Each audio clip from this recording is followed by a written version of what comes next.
Hello friend, welcome back to Acre Homestead. Right now I am going to start processing some of these pumpkins from this year's harvest. We harvested these pumpkins about a week ago, and this pumpkin was almost completely green. This one was completely green, and so is this one. And you can see how they're starting to ripen. Now those are not the ones we're going to process today. Today I'm going to process some of these other ones. These here are the Cinderella pumpkins, and I'm going to start processing these. I'm not going to process the ones that aren't ripe yet. I'm also going to start processing some of these fairy tale pumpkins. And I think I want to open up some of these ones because I don't know what they're going to look like inside. We're not going to get to everything out here today, but there's so many this year out of the garden that I thought we would process them in batches instead of processing them all at one time. This is not even all the pumpkins that I have. I've decorated around my house with pumpkins. So these are just the ones that were excess to the decorations.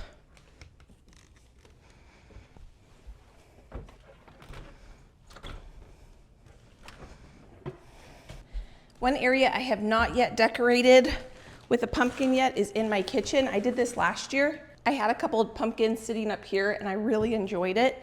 So I thought I would take a second and maybe grab one or two that I think are really pretty, and we'll stick them up here to enjoy looking at them for the next couple months. It has already been a very busy day in the kitchen this morning. We have got a lot of projects started, and so we are going to go ahead and finish all the projects that I started this morning.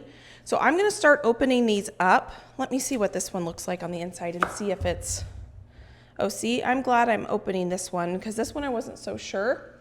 And it looks like there could be a little bit of a bad spot here that could go bad if I didn't open it up. So I will cut away the icky part and give that to the chickens. They will enjoy it. And then we will roast. Oh, see, this one didn't, I don't think this one even got fully pollinated. So that's gonna go to the chickens. They'll love that. I have all my ovens preheated because of the projects I started this morning. So as I cut into these and start breaking these pumpkins down, I'm gonna bring you back to what I did this morning, and then we'll come back and we will finish up all these projects. And then I think I've got a couple more projects I wanna start. Today is starting and finishing a bunch of projects. So tying up a bunch of loose ends. Look at the size of these seeds in here. This is a Cinderella pumpkin. These seeds are huge. Those are all going to go to the chickens. They will love it. So I'll see you back in a minute after you see all the projects we've started this morning. We are going to cut open quite a few pumpkins and we are going to test them. We're going to cook them up and see how they cook up, and the results are very, very surprising, and I'm really excited to share that with you. It's amazing what, when you're in the garden and you're growing things and you think you have an idea of how they're going to cook up, and then you get in the kitchen and you're blown away with the results. And that is one thing that I'm excited to share with you today, is that I'm surprised with the results. And it definitely is making me think about what I want to do for next year's garden. So now though, this morning, the first thing I did when I got up this morning is I took some of these chicken backs. I purchased these from a local farm that sells pasture-raised chickens. So these chickens, they live outside, they live on grass, they're moved every day. And the farmers that grow these chickens take a lot of pride in what they do. And they process all their meat on farm. And what that does is it makes it so that you can purchase just the backs. So I have enough chicken in my house right now that I didn't need to purchase the whole bird, but I only have 2 quarts of broth in my house right now. And that's not enough, especially going into this fall and winter. And so I purchased these chicken backs, and because I purchased them in bulk, I was able to get a better price. I can link this farm down below if you are in the greater Portland metro area. And the way I'm going to cook these chicken backs up for broth is very, very simply. I've got my roaster pan here, and I put 8 chicken backs in this roaster pan, and then I've got my 30-quart stainless steel stock pot on the stove, and I put 8 backs in that. So this is a 22-quart roaster pan, and the pot on the stove is a 30-quart. I have some of this Celtic sea salt. I'm going to get that in both of them, and then I put peppercorns, and that's it. Very, very simple. I used to put a bunch of vegetables and all sorts of different things in my broth, and I've come to the realization that I really just like a simple chicken broth. Nothing in it except for salt and pepper. and the chicken. So that's what I'm doing. In the future, I might change my mind and add more onions and carrots and celery, but for now, I am enjoying just a plain chicken broth. So here I've had the chickens cook for about an hour, and I want a really clean, beautiful broth. And so I take my little colander here and I'm going to skim off any of this foam so that when this broth cooks up, it's a really beautiful product. And I have realized that this is the last time I am going to be making broth in my roaster pan. It was really interesting cooking up the broth in the roaster pan versus cooking up the broth in the stainless steel pot on the stove. And I really liked the way that the broth cooked up on the stove in the stainless steel versus in the roaster pan. I'd never cooked them side by side like that before, and it's amazing what information you can glean when you are able to test things side by side. So here this morning as well, I'm cooking up some of the last tomatoes that I'm going to cook up for Josh and I. I'm going to make some roasted marinara sauce because I made that earlier and I absolutely love it. I only made 5 jars of it because I just did a single recipe and that's how many ripe tomatoes I had at the time. And we've already gone through 2 of them, which obviously that is not going to be enough to get through a year. So I end up roasting up a ton of tomatoes that I had frozen in the freezer, and I get those in the oven to roast while I also cut up some onions for the marinara sauce. And I cut up way more onions than I need for the marinara sauce because I have used up all the onions that I have pre-diced in my freezer. One of my favorite convenience items is pre-diced onions in the freezer because it means you don't have to peel and dice an onion on a day that you need an onion to cook. Now, obviously, you wouldn't eat a frozen onion fresh, but if you're going to cook it up in a pasta sauce or a chili or a soup or whatever you need diced onions for, frozen is an amazing convenience item. And you can get those in the freezer section at the grocery store. That's what actually gave me the idea is I was buying those many years ago. And then when I started, gardening and things and I needed a way to preserve onions, I realized I could just dice them up and freeze them and you do not need to blanch them. They cook up just fine if you put them in the freezer. Now, I was trying to decide if I was going to make the exact same recipe that I made last time or if I was going to try this pressure canning recipe that's in the manual. And I originally was going to do the pressure canning recipe, but then I go back to making the roasted marinara sauce that was in the all-new Ball book of food preservation. It's my mother-in-law's book that she let me borrow, and I can link that down below along with any of the canning equipment we used today. And this marinara sauce is a journey. It is definitely a journey that we go on because I use the frozen tomatoes as opposed to the fresh tomatoes. And I'll kind of walk you through that as we get to that. But here are the onions. I am reusing these 2 Ziploc bags. I had some frozen garlic in it, and I figured I could just reuse them for this onion. So in the freezer they go. This pumpkin is one I have never grown until this year. It's a French pumpkin. I'll put the name right there for you. And it's the first time I've grown it. This is the first time I'm cutting into it. I'm excited to see what it looks like. Oh my goodness. Yes. That is so beautiful. Look at the color difference between this one and the Cinderella one. This one is so rich and dark and beautiful. I'm sure it's gonna cook up into something just divine for pumpkin pie this fall. It smells sweet. This does not smell as sweet. This is the Cinderella one, and I'm definitely happier just looking at this one, but it's so interesting. Once we cook it up, we'll be able to tell the difference. I've already cooked up 2 winter squash this year. I cooked up the banana one and one of the fairy tale ones, one of these ones. And when you open up a fairy tale one, I don't want to cut into it. I'll show you what it looked like when I cut into it before. It looked so beautiful on the inside. But then once I cooked that one versus the banana one, I was not so sure about it, but it blew me out of the water. By the time it cooked up, the texture of the banana pumpkin was divine. And so once I cook up these 2 side by side, that's when we'll be able to tell the difference and kind of figure out which one cooks up the best. These I'm just gonna give to the chickens because I don't think I'll cut one more open. I don't know if they fully developed. Yeah, kind of odd. Girls will love it though.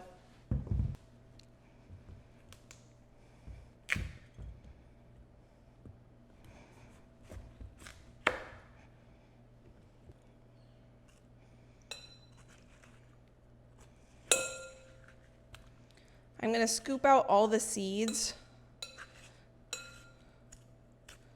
I wanna get these in the oven as quickly as possible because I already have them preheated from roasting the tomatoes. Look how beautiful that comes out. Just so great.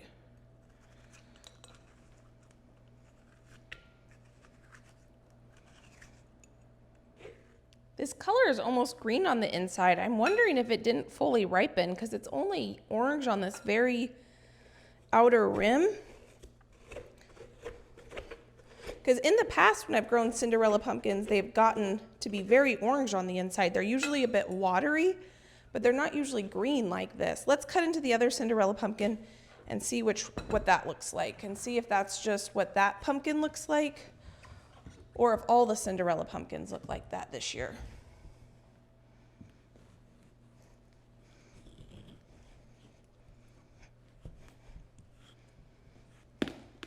Oh, see, I don't know if that pumpkin was fully ripe because this one is a completely different color on the inside. Look at the difference between the two. Green, orange. And then really look at the difference between those three. This might be a winner. This might be my new favorite pumpkin depending on how it cooks up because this was extremely prolific. I've always grown the Cinderella pumpkins because they've always done so well for me and they always give me so many pumpkins. But this pumpkin variety did so incredibly well that it might be my new favorite. I'm really happy though with how the banana cooked up. I only got 2 pumpkins and they were small. Banana pumpkins are typically supposed to get anywhere from 2 to 3 feet. And my banana pumpkins were about 1 foot, but the pumpkin they gave me was incredible. The quality of the pumpkin, I mean.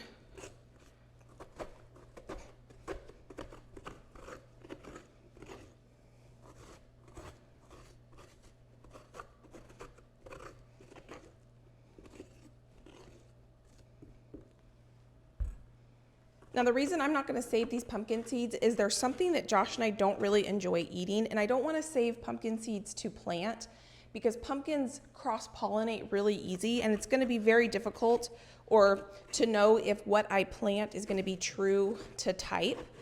And so I would rather focus on saving other kind of seeds that I don't care so much if they cross-pollinate and I get a hybrid or a new variety or type of something. But when it comes to pumpkin, because I love growing my pumpkins, I want to probably, for the next foreseeable future, purchase my pumpkin seeds so that I'm more likely to guarantee myself having true to type pumpkins.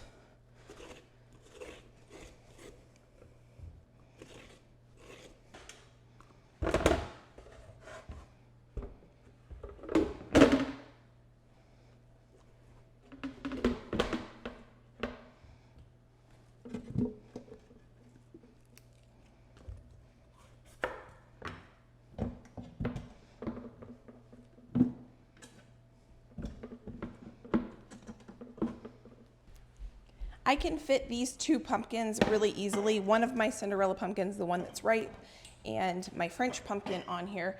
So we're gonna get these in the oven. I think I'm gonna need to move my oven rack to get these to fit in there.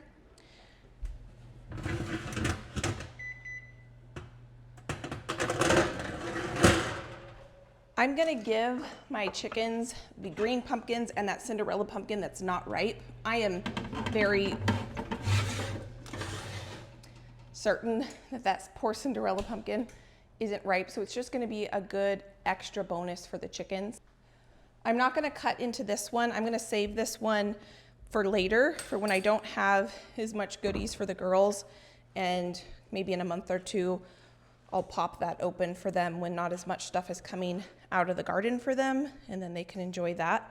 But because I've cut all of these ones open, I'm going to have to go give these to the chickens now.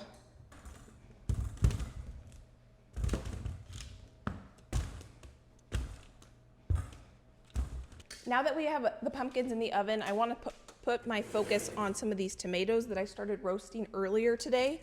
I already have 1 tray out, plus I've got this tray. I'm going to drain off some of the liquid and then we're going to remove all the skins.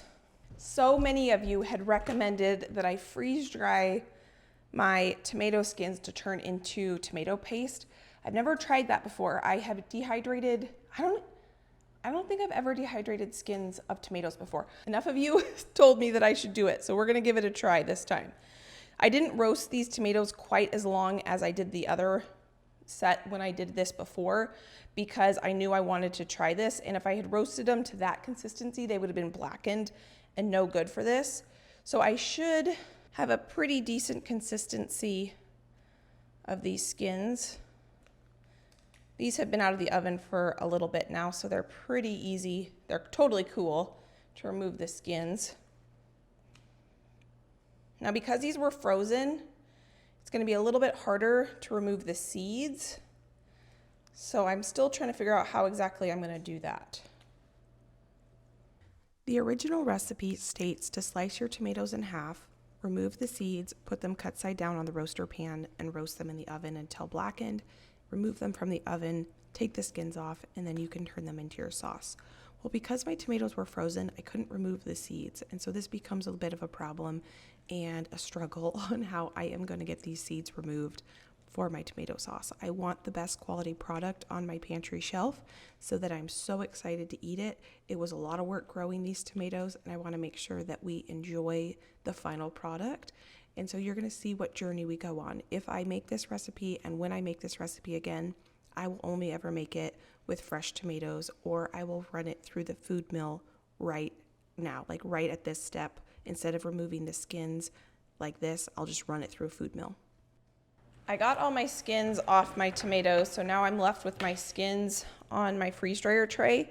I'm going to put the skins on a single layer, and I do have my silicone mat down because I think this is definitely something the silicone mat is going to come in super handy. I need to empty my freeze dryer, and I don't have enough stuff to load my freeze dryer and get it started. So what I'm going to do is I'm going to go ahead and put the lid on this. I love these new lids I got, and I'm going to pop this whole thing in the freezer.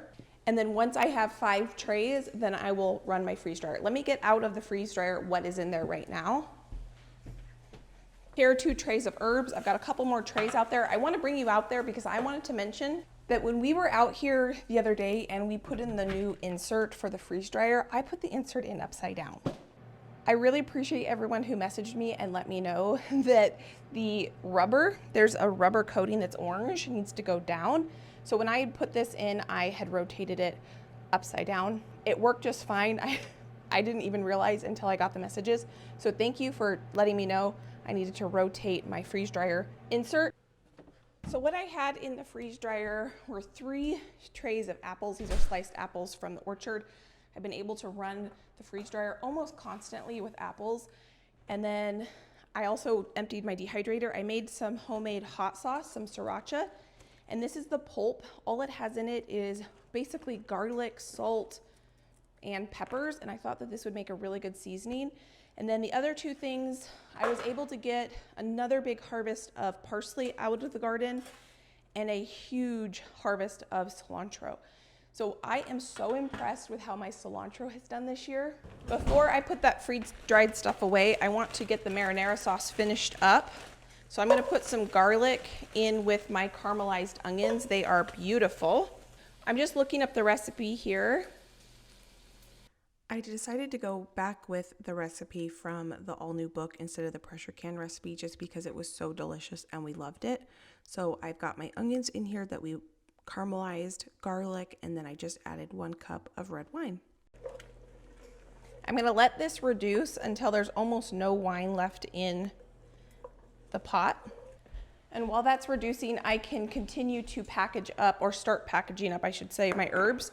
Now, I was able to easily preserve a year's worth of parsley. Parsley I have found to be one of the easiest herbs to grow. I have, I think, 4 plants out there, and I probably could have grown a year's worth of parsley just from 2 plants alone. And so this might be a Christmas gift because I was able to get a lot of parsley. Now, one thing I have struggled with in the past is cilantro, and this has by far been my best cilantro year.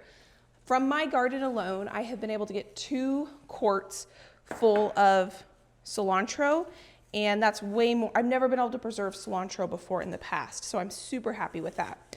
Now basil, on the other hand, I have struggled a little bit. It all went to seed before I was able to fully get a harvest out of it. Not a harvest, I got a lot of harvest. I got a huge amount for pesto, which was awesome. But when it comes to dehydrating or freeze drying, I only got about 1 quart full, so one of these jars. Now that does not include, I'm considering it a huge success because we've been able to eat as much fresh basil as we've wanted all year. But just when it comes to preserving, I was able to get a year's worth of pesto, but not a year's worth probably of freeze-dried basil. Now this cilantro may look like a lot, but how fast I go through cilantro, this is definitely not going to be a year's worth, but I'm super happy with what I've been able to get out of the garden. And half of it was a happy accident because I planted it in a funny spot. It did well just because of where I planted it. Now I kept a lot of the stems on because this was really tender cilantro, and the stems have really good cilantro flavor as well. So I'm gonna go ahead and just chop this up so that it'll be ready to use. These are not really mature cilantro plants that had really woody stems, so I didn't want to waste the stems. I wish you could smell this. It is incredible. It smells exactly like I'm chopping fresh cilantro, if not stronger.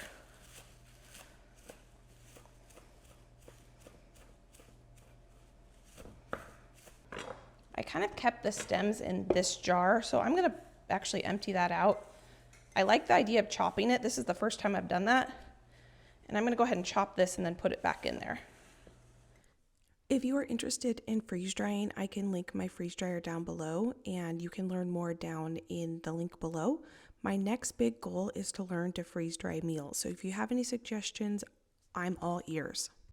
At the beginning of the growing season, I did pick up some cilantro from a local farmer, and I preserved up, I think, 6 or 9 bunches, and I have a half gallon left of that.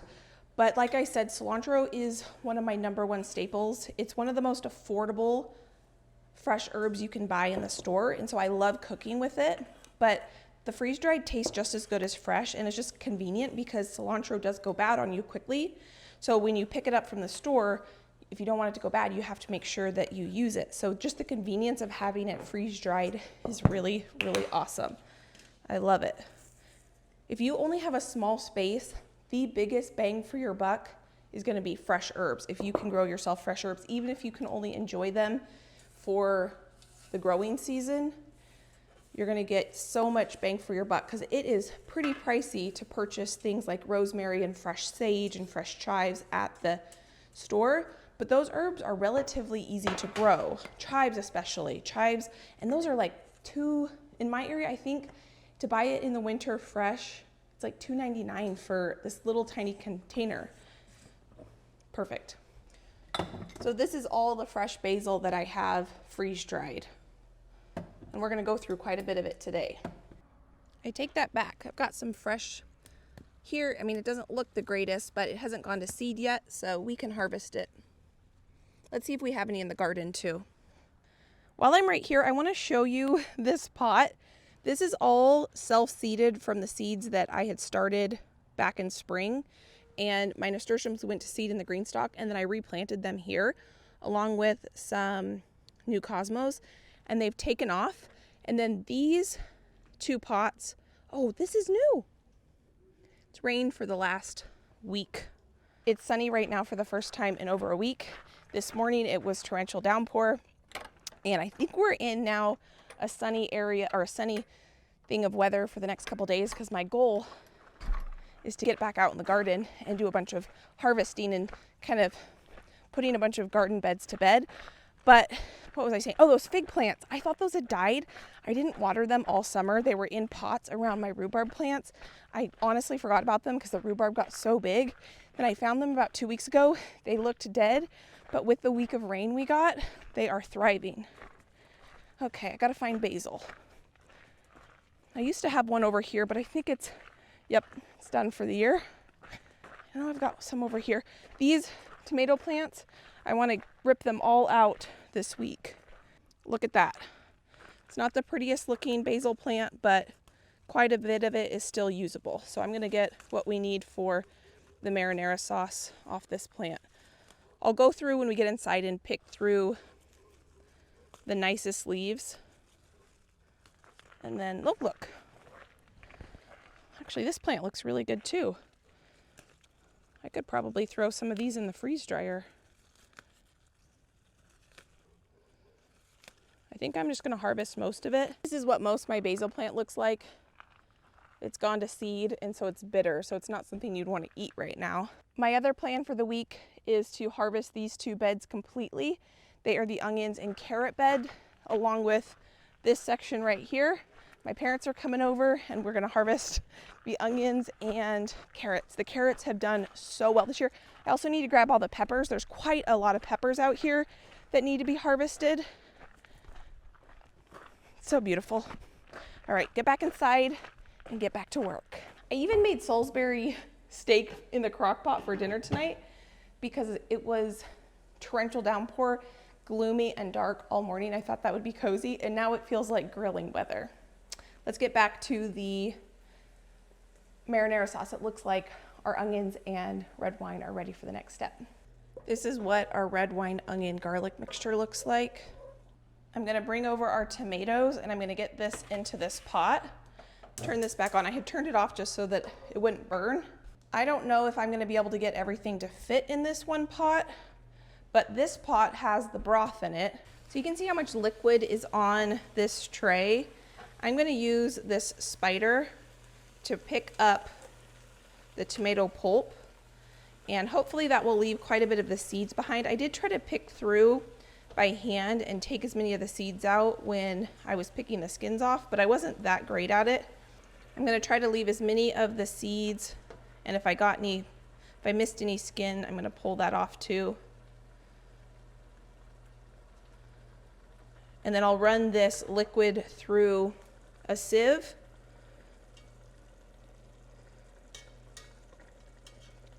That needs to go through the sieve. Too many seeds right there. This was a huge learning curve for me. I'm really just getting this year used to making a marinara sauce. I made it, I think, 2 years ago, and I did not like what I made that well. And so it was it took me a while to use it. And so this year I really wanted to try to make something that I really liked. And I found that recipe. I absolutely love it. And I'm excited to use it. And that's what I want. I want to be excited to open my jars, right? So much work doing all this. You want to open them. Well, I was trying to use a different product to start with. So I was using frozen tomatoes and not Roma tomatoes. The original recipe calls for Roma tomatoes that are fresh. And I'm starting with a ton of different varieties of tomatoes here, mostly slicing tomatoes, and I'm starting from frozen.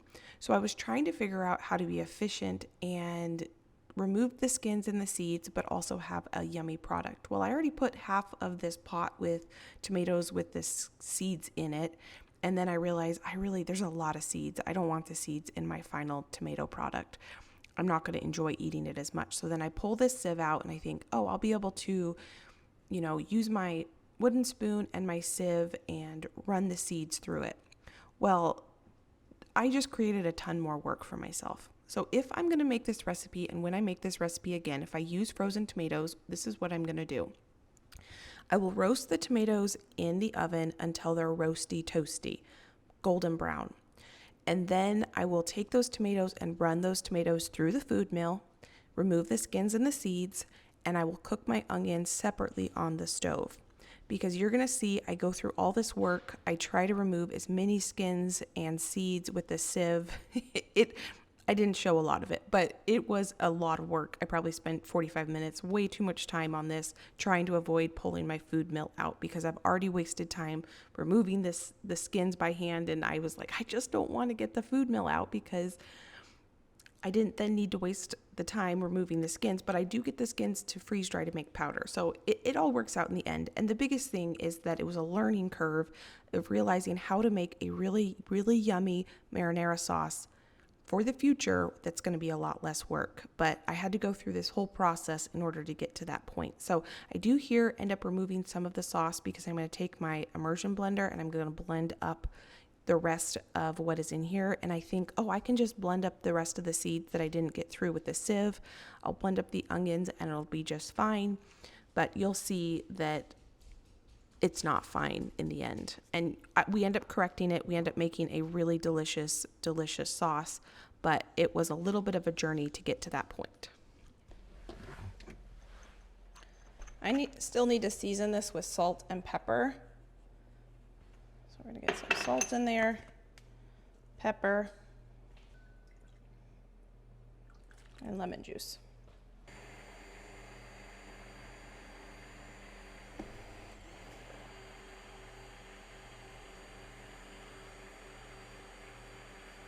We need this to reduce and thicken a bit before we can adjust the seasonings. So while that's doing that, let's move on to the next thing. The next step is to get some water on the stove in the pressure cooker, because we're going to pressure cook the chicken broth, and I need it to be hot because my chicken broth is so hot. I want my water to be hot so that the jars that have the broth in it, the glass jars and the can are about the same temperature, so that we're less likely to get jars breaking. I added a few more basil leaves to our marinara sauce. I put this on the back burner so that I could get this pressure canner on the stove. I can fit 20 pints in my pressure canner, and so that's what I'm going to get out here. I just ran these in the dishwasher. I used to can all my broth in quarts, and I don't know why it took me until this last year to realize I can't always go through a quart of broth. Sometimes a recipe calls for a cup or two. So I'm going to do a ton of pints and quarts. I mean, sometimes if I make a soup or something, I want a quart, but for the most part, a pint does me just well. So I'm going to count out 2, 4, 6, 8, 10, 12. And the way that I wash these jars to prepare them for canning is I just ran them through the dishwasher. You do not need to sterilize jars anymore before you put them in a pressure canner or a water bath canner. As long as they're clean, they will become sterilized in the canning process. So 2, 4, 6, 8, 10, 12, 14, 16. I have some more jars in my dishwasher. I think this is 20 here now. Well, maybe not. 2, 4, 6, 8, 10, 12, 14, 16, 18, 19, and 20. Now, I'm going to show you something that you all had told me last time. I can't remember what I was making, but you gave me this trick, and I think it's brilliant. So our broth is done. It's been going since, I think, 8 or 7:30 this morning. This is what you taught me to do. Take my colander and put it into my broth and strain it that way. And then I can just take my measuring scoop and scoop it right out of there.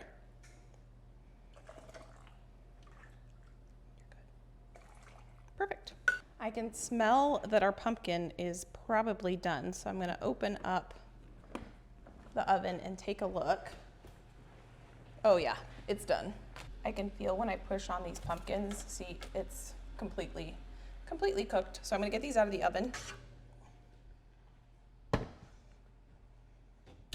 You're probably going to be able to see how much liquid is in there. It's a good 1.5 inches up the side. Make sure that's, let's see. Yeah, those are, well, you know, I think those could cook for a few more minutes. It's not as, I mean, it's super tender on this side, but in the inside, it could use a few more minutes. So I'm going to throw this back in the oven just while I finish getting the broth ready. Canner is warm, very, very warm, and our broth is very, very hot. So, well, they're about the same temperature. That's really hot. I can put 10 jars on the bottom shelf, and then I can put another one of these racks, and I can get 10 more jars. And now we officially have the first round of the canner going today, which is great. This project started quite a few hours ago.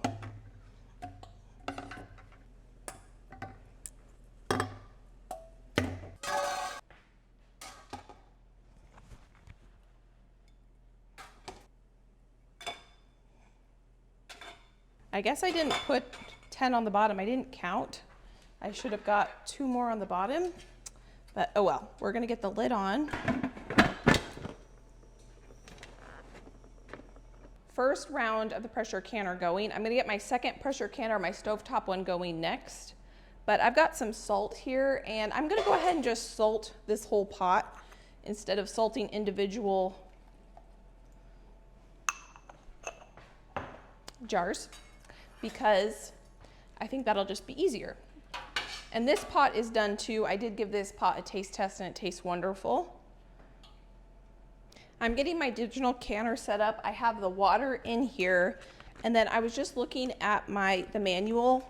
I use the manual when canning so much. It's just so straightforward and easy to use. Let's see, where is broth? I think it's 20 minutes, but I never want to guess when it comes to this. I want to make sure that I'm doing it accurately. So page 30, 25 minutes for quarts, and we're going to do quarts. So for this electric canner, you select pressure can or water bath. Oh, I was going to show you here. So you turn it on, and there's either pressure can or water bath can, and we're going to pressure can. And then we're going to hit 25 minutes, and we're going to warm the water up. And while the water is warming, we're going to fill our jars. I'm grabbing 5 jars out of the dishwasher. So my stovetop canner is starting to vent, so I'm going to set a timer for 10 minutes. And then I will put the weight on it, and we can start, once it gets up to pressure, then we can start counting the time on here. So it's 20 minutes for pints and 25 minutes for quarts. The cool thing about the stovetop one is I don't have to do any thinking. It's gonna beep at me after it vents for 10 minutes. It does all of it for me, so it's just really easy and convenient. So here we've got this broth. I'm gonna do the same thing where I'm gonna take my strainer and I'm gonna get the broth from the strainer. I'll probably stir this since I added that salt. I'm sure the salt is dissolved at this point, but I have not stirred it to make sure it's all incorporated properly. The reason I added extra salt to the broth is because I tasted it and I could tell it needed a little bit more seasoning. I like my broth to be seasoned the way that when I go to use it, it's seasoned properly. But salt, when it comes to canning broth, is just merely for flavor. It is not a preservative at all. And so you could omit the salt, you could add the salt. That's one cool thing about when you make your own broth and you learn to pressure can it, is you really can control the ingredients and you can make it taste the way that your family likes it. If you like a little bit of white wine in your broth, you could add that. If you like the carrots, the celery, the parsley, the garlic, and all those goodies, add those to your broth, get it pressure canned. That is the beautiful thing about when you make it homemade, is you get to control the ingredients. And so now that we have 5 quarts filled, I'm going to wipe the rim, put a new lid, put a ring on, and I can fit in my electric pressure canner, I can fit 5 quarts versus on the stovetop one, I can fit 7. I love the electric one because on days where, say, I make a roast chicken and I want to make some broth, I'm not doing a marathon broth making day like I am on this day. I am way more likely to pull out my electric one, and I pull it out very, very regularly on those weekdays or, whatever it might be, and I can use that. I pull out my stovetop one when I'm doing marathon days and I'm going to be in the kitchen and I have the bandwidth to pay attention to the pressure gauge, versus the stovetop one literally takes all the thinking out of the equation, which is amazing. My marinara sauce is done, but I don't really like it. I don't like how many seeds were left in it. This is my favorite recipe I've ever made for marinara sauce, and I almost just jarred it up, even though I tasted it a few times trying to talk myself that there's not that many seeds, the texture's fine. Well, the texture is crunchy, and I don't like it. Next year, I'm gonna do it the way I did it last time. If you watched when we did the roasted marinara sauce, I used fresh tomatoes, plum tomatoes. I de-seeded them before we roasted them, then I peeled the skins off. And all of the tomatoes were Roma tomatoes, so they are a meatier tomato. Well, what we used today was a myriad of all the tomatoes. They were frozen. It was very difficult. I couldn't de-seed them before I roasted them. I had a hard time de-seeding them after I roasted them. And so a lot of seeds are in there. So I pulled out my food mill, and if I knew that I was going to do this, I should not have taken the time to peel the skins off by hand. I just know that when I make my marinara sauce, I'm gonna use plum tomatoes or Roma tomatoes only. I'm gonna use fresh tomatoes, and I'm gonna follow the recipe to the T. I'm not gonna use frozen tomatoes. So I'm gonna take the time to get this out. I try to talk myself out of it so many times, but I wanna make sure that I'm so happy with the product I put on my pantry shelf so that I'm excited to open it. I have noticed that if I cut corners and I am not 100% thrilled with what I put in the jar, then I'm not as excited to open it, and what's the point of going through the effort of growing all this food or locally sourcing it, to preserve it, to put it on the pantry shelf, and then not actually want to use it. So I'm gonna run it through the food mill. Now, I might use frozen tomatoes again. I think that I just need to plan, if I use frozen tomatoes again, to pull the food mill out and run it through the food mill right away before I add the tomatoes to the onions.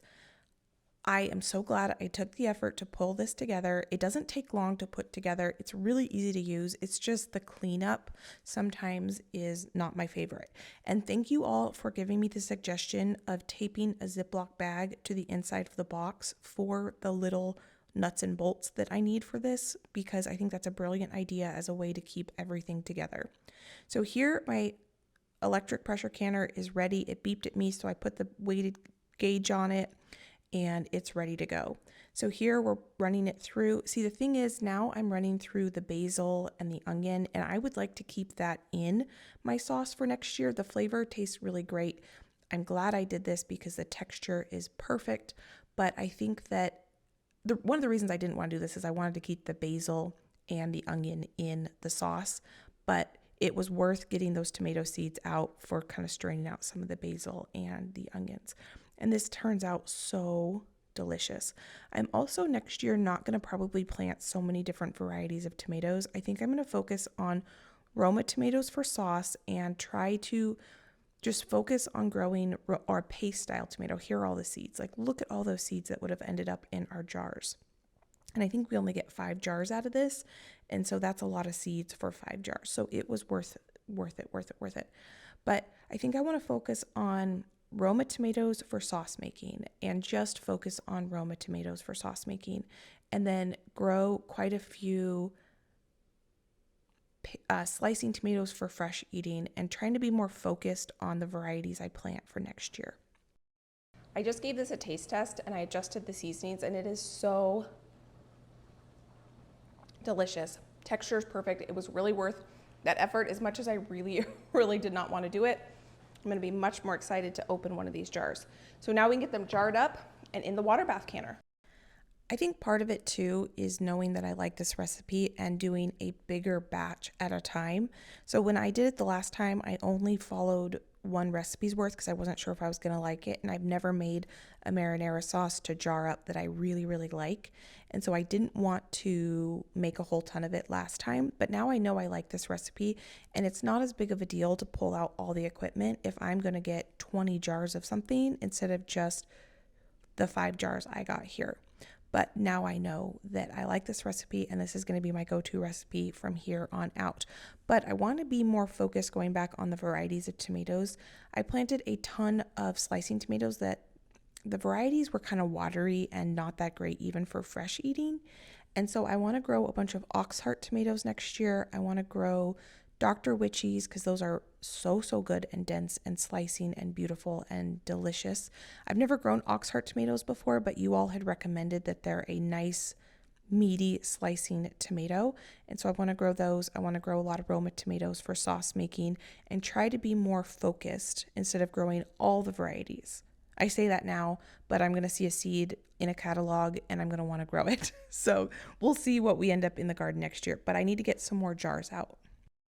I'm running out of clean jars, so I just ran downstairs and grabbed a few jars. I grabbed some jars from up there. So I'm gonna go ahead and get the dishwasher loaded up and turned on so that I have enough jars. I still have some clean jars, but I know that I'm gonna run out before I'm done jarring the broth. And it's gonna be a late night in the kitchen doing this pressure canning project. And so I wanna make sure that I'm queuing up more jars, and I'll have these ready for me when I can empty and reload this and that.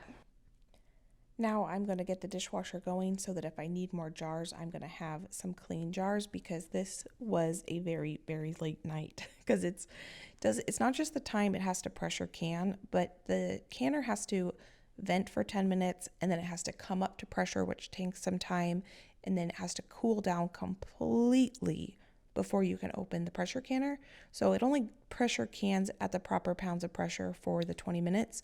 But just like an Instant Pot, you have to account for the coming up to pressure and releasing from pressure. So it probably takes about an hour per cycle, and I end up having to do, I think, 4 rounds. And here you can see I've got half pint jars, and quart jars. I've never canned broth, I don't think, in half pint jars, but sometimes a recipe just calls for a cup of broth, and I thought, why have I never done this before? So now I've got all the different sizes depending on what a recipe calls for. I can grab that size jar and use that, and then I'm not ending up with, half-used jars of broth in the refrigerator, because I sometimes have a hard time making sure I use them up for other recipes. So here is all the broth officially in jars. We've got some canners on the stove going. We've got the canner on the counter going, and we are just getting them in jars with lids and rings and ready to go on the pantry shelf to use all winter and fall. It's hot, don't touch it. Pressure canner is done, so it's off, so it has to come down to pressure. That takes a good 20-30 minutes. So just because this only has to pressure can, well, these had to pressure can for 20 minutes because they're pints, or the electric one had to pressure can for 25 minutes because they're quarts. Now that's for my elevation. Check your elevation. I will link some resources down below for you if you're new to canning. They're done. So my dogs just got really excited there for a second. So once they come completely down to pressure, it says 0 pressure. I can empty it and reload it. This has another 15 minutes. This is our marinara sauce. We got 2, 4, 5 quarts and 1 pint. And then we got all of this right here. So we have 5 quarts in the electric pressure canner. So we got 20 quarts total of the broth, plus we got 17, 18, 19, 20, 21, 22 pints, and 2, 4, 6, 8, 10 half pints. Now that everything is all jarred up, I'm so happy with that. That is a year's worth of broth for Josh and I, no problem. I'm gonna go ahead and start removing the pumpkin from the skins. Now I am very, very happy with this French pumpkin. Again, I'll put the name here so you can see what it is. It is nice and thick and rich. It's not quite as dense and thick as the banana pumpkin was. Now I've got a bowl with a colander because I'm gonna let this sit and strain a little bit more in the refrigerator. Oop, that was my timer for my marinara sauce. But you can see how much liquid came out of this pumpkin, and that is from the Cinderella pumpkin. Now this has been sitting for a long time, so it's not hot anymore, but you can see how now I'm questioning whether I'm ever gonna grow Cinderella pumpkin again, because they're so watery. See how much waterier this pumpkin is as opposed to, now once I blend it up, the texture will be nice and smooth, but you see how much denser and richer that is. Maybe I should do a taste test. Let me do that. I don't love the taste of just plain pumpkin. I love the taste in curries and soups and things like that.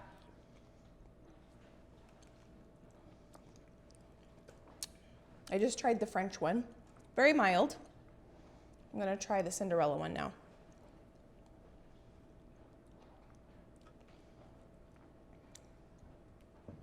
It's almost sour, not sour, but the French one is much, much sweeter, especially when you taste them side by side.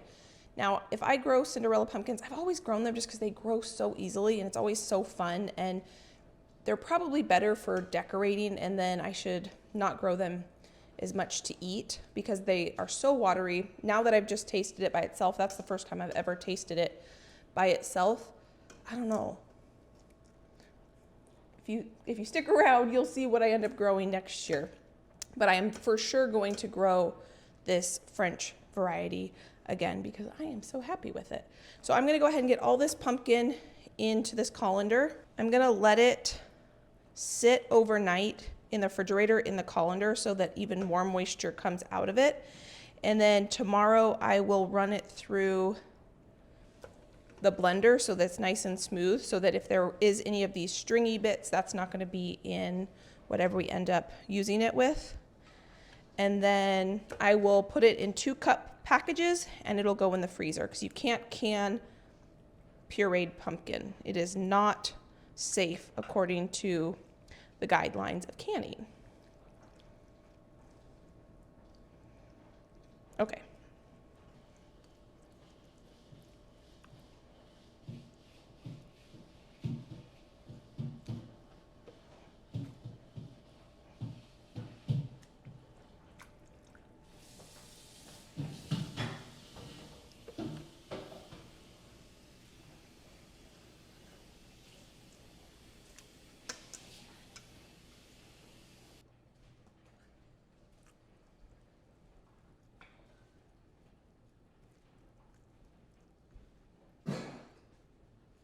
This is how much pumpkin we got, and you can see how much it's already drained. I'm going to dump this down the sink, pop this in the fridge, and let it just sit and drain all night. This is 2 days later, and I wanted to show you something crazy. So the dark orange next to my finger, that's the French pumpkin, and the light orange away toward the right, that's the Cinderella pumpkin. I have drained this twice. Look at the volume. The Cinderella pumpkin was 4 times the size of the French pumpkin, and they're almost the same volume, maybe a little bit more of the Cinderella pumpkin, but that's how much water was in that Cinderella pumpkin. So, food for thought. I probably will grow Cinderella pumpkin next year, but I will grow it more for decoration and probably less for the idea of eating. I don't know. We'll see what ends up happening next year, but I thought this was fascinating. I get it blended up, and then I package it up in 1 cup, 1.5 cup, and 2 cup measures, and I make Josh a pumpkin baked oatmeal on this morning. The marinara sauce is done, and I took the lid off, I turned it off, and I let things kind of acclimate just a little bit. I mean, obviously this is still piping hot, but this just lets it not be so shocked when I take it out of the boiling water, and helps prevent siphoning, which is when the pressure change or the temperature change. I'm not exactly sure. I'm a little bit tired. It's been a long day. I am grateful for the Salisbury steak. It smells fantastic. It smelled fantastic in here all day. And I'm grateful for a crock pot meal today, because I don't have it in me to do any more cooking today. So I'm gonna get this pot off the stove, and then on Josh's way home from work, while he was in town, he stopped at my mother-in-law's, and she's letting me borrow her pressure canner. This one's done and cooling, probably has another 20-30 minutes before I can empty it. I'm gonna get a second pressure canner going, and then I'm probably gonna put the rest of the broth.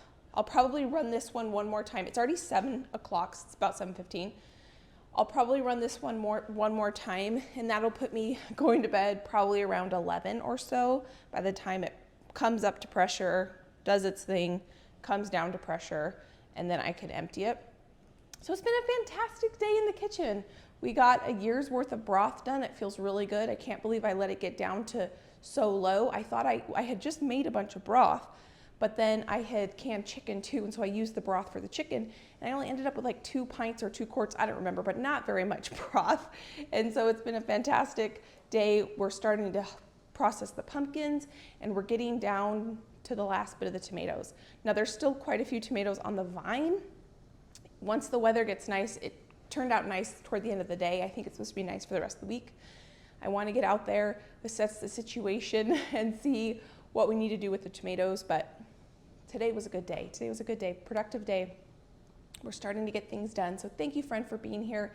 If you're interested in canning, I can link resources down below for you, from the equipment to cookbooks to help you, the National Home Center for Food Preservation, which is the gold standard that has all the guidelines, the safety guidelines. So if you follow their recommendations, you know that you will have a safe product for you and your family, which is really awesome. So thank you for being here. If you enjoyed this video, I can pop a couple of my other videos here. You can go enjoy between now and my next upload. Thank you for being you, and I can't wait to see you next time. Bye, friend.